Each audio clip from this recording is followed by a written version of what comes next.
नमस्ते दोस्तों। मैं हर्षित शर्मा आज आपके लिए एक सच्ची और दिल को छू लेने वाली प्रेम कहानी लेकर आया हूँ, जो हरियाणा के पंचकुला शहर से शुरू होती है।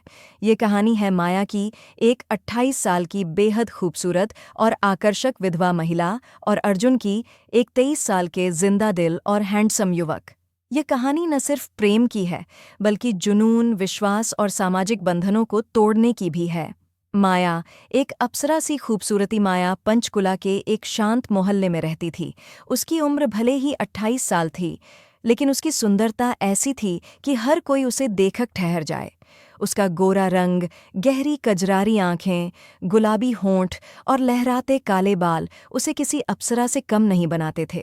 माया का गठीला बदन और उसकी मुस्कान पड़ोसियों के दिलों में हलचल मचा देती थी। लेकिन माया एक संस्कारी और आत्मसम्मानी महिला थी। 2 साल पहले अपने पति को खो देने के बाद वह अपने दुख को भूलकर बच्चों को ट्यूशन पढ़ाकर अपना गुजारा करती थी। वह हर पुरुष की नज़रों से बचकर सिर्फ अपने काम और सम्मान में डूबी रहती थी। हालांकि पड़ोस के कुछ शरारती लड़के उसका पीछा करते, उसे परेशान करते। इससे तंग आकर माया ने अपने बड़े घर को किराए पर दे दिया और शहर मोहल्ले में एक छोटा सा कमरा किराए पर लिया। इस नए घर में एक छोटी रसोई और एक बाथरूम था। माया ने सोचा कि अब वह शांति से अपनी जिंदगी जी सकेगी। अर्जुन, एक जिंदा दिल युवक। माया के नए घर के सामने एक खुला मैदान था, जहां अर्जुन नाम का 23 साल का युवक अपने दोस्तों के साथ क्रिकेट खेला करता था। अर्जुन कॉलेज से ग्रेजुएशन पूरा कर चुका था। उसकी हंसमुख मुस्कान, फुर्तीला अंदाज और आकर्षक व्यक्तित्व उसे मोहल्ले का चहेता बना देता था। लेकिन अर्जुन थोड़ा शरारती भी था। अपने दोस्तों के साथ वह अक्सर क्रिकेट खेलता, मजाक करता और जिंदगी को खुलकर जीता था। एक अनजानी मुलाकात एक रविवार की दोपहर माया नहाने के लिए अपने बाथरूम में गई। जल्दबाजी में वह बाथरूम की कुंडी लगाना भूल गई। उसने अपने कपड़े उतारे और शॉवर के नीचे खड़े होकर नहाना शुरू किया। उसका गुनगुनाना और पानी की छप छप की आवाज़ बाथरूम में गूंज रही थी। इधर मैदान में अर्जुन और उसके दोस्त क्रिकेट खेल रहे थे। अचानक एक जोरदार शॉट से उनकी गेंद माया के घर के आंगन में जा गिरी। अर्जुन, जो हमेशा गेंद लाने का जिम्मा लेता था, माया के घर की ओर दौड़ा। उसने आंगन में गेंद ढूंढी, लेकिन गेंद कहीं नहीं मिली। तभी उसे बाथरूम से पानी की आवाज़ सुनाई दी। उत्सुकता और शरारत के मिश्रण में अर्जुन ने धीरे से बाथरूम का दरवाज़ा खोल दिया। जैसे ही दरवाज़ा खुला, अर्जुन की नज़र माया पर पड़ी। माया का गोरा, संगमरमर सा बदन पानी की बूंदों से चमक रहा था। उसकी सुंदरता और आकर्षण देखकर अर्जुन की सांसें थम गईं।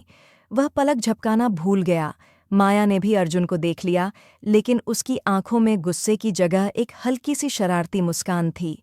उसने अपनी नज़रें झुका लीं, लेकिन उसकी मुस्कान ने अर्जुन के दिल में आग लगा दी। अर्जुन ने जल्दी से माफ़ी मांगी। मुझे माफ़ करें, मैं गेंद ढूंढ रहा था, और तेज़ी से बाहर भागा। गेंद उसे आंगन के कोने में मिली और वह अपने दोस्तों के पास लौट गया। लेकिन उसकी आंखों के सामने माया का चेहरा और उसकी मुस्कान बार बार घूमने लगी। प्रेम की शुरुआत उस रात अर्जुन को नींद नहीं आई। माया की खूबसूरती, उसकी मुस्कान और उसका आकर्षण उसके दिलो दिमाग पर छा गया। वह सोचने लगा, इतनी खूबसूरत और आकर्षक महिला मैंने पहले कभी नहीं देखी। दूसरी तरफ माया भी अर्जुन के बारे में सोच रही थी। उसका हैंडसम चेहरा, उसकी मासूम शरारत और उसकी झिझक उसे अच्छी लगी थी। माया को लगा कि शायद वह अर्जुन के प्रति थोड़ा सा आकर्षण महसूस कर रही थी। अगले दिन अर्जुन ने फिर क्रिकेट खेलने का बहाना बनाया। इस बार उसने जानबूझकर गेंद माया के आंगन में फेंकी। गेंद लेने के बहाने वह माया के घर गया और दरवाज़ा खटखटाया। माया ने दरवाज़ा खोला और उसे देखकर हल्के से मुस्कुराई। फिर गेंद? उसने मजाक में पूछा। अर्जुन ने शर्माते हुए कहा, हाँ, लेकिन शायद मुझे गेंद से ज़्यादा आपसे मिलने का बहाना चाहिए था। माया का चेहरा लाल हो गया, लेकिन उसकी मुस्कान और गहरी हो गई। दोस्ती से प्यार तक धीरे धीरे अर्जुन और माया की मुलाकातें बढ़ने लगीं। अर्जुन कभी पानी मांगने, कभी गेंद लेने, तो कभी बस बात करने के बहाने माया के घर आने लगा। माया भी उसकी बातों, उसकी हंसी और उसकी सादगी की ओर खींचने लगी। दोनों घंटों बातें करने लगे। माया उसे अपनी जिंदगी, अपने दुख और अपने सपनों के बारे में बताती। अर्जुन उसकी बातें ध्यान से सुनता और उसे हंसाने की कोशिश करता। एक शाम माया ने अर्जुन को चाय पर बुलाया। दोनों ने साथ बैठकर चाय पी और पुरानी फिल्मों की बातें कीं। अर्जुन ने माया का हाथ पकड़कर कहा, माया, तुम्हारी मुस्कान मेरे दिन को रोशन कर देती है। माया ने उसकी आंखों में देखा और जवाब दिया, और तुम्हारी बातें मेरे दिल को सुकून देती हैं। उस पल से उनकी दोस्ती प्यार में बदल गई। दोनों एक दूसरे के बिना अधूरे से लगने लगे। अर्जुन माया के लिए फूल लाता, उसे छोटे छोटे तोहफे देता और माया उसकी हर बात पर खिलखिलाकर हंसती। एक रोमांटिक रात कुछ हफ्तों बाद माया ने अर्जुन को एक रात अपने घर बुलाया। उसने अपने घर को फूलों और मोमबत्तियों से सजाया था। अर्जुन जब आया तो माया की खूबसूरती देखकर फिर से मंत्रमुग्ध हो गया।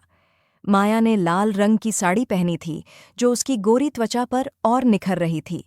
माया ने अर्जुन को अपने पास बुलाया और धीरे से कहा, अर्जुन, तुमने मेरी जिंदगी में फिर से रंग भरे हैं। अर्जुन ने उसका हाथ थामा और जवाब दिया, माया, तुम मेरी जिंदगी का सबसे खूबसूरत सपना हो। दोनों बेडरूम में गए। कमरे की रोशनी मध्यम थी और हवा में रोमांस तैर रहा था। अर्जुन ने माया के गालों को छुआ और धीरे से उसके होठों को चूमा। माया ने भी उसका साथ दिया।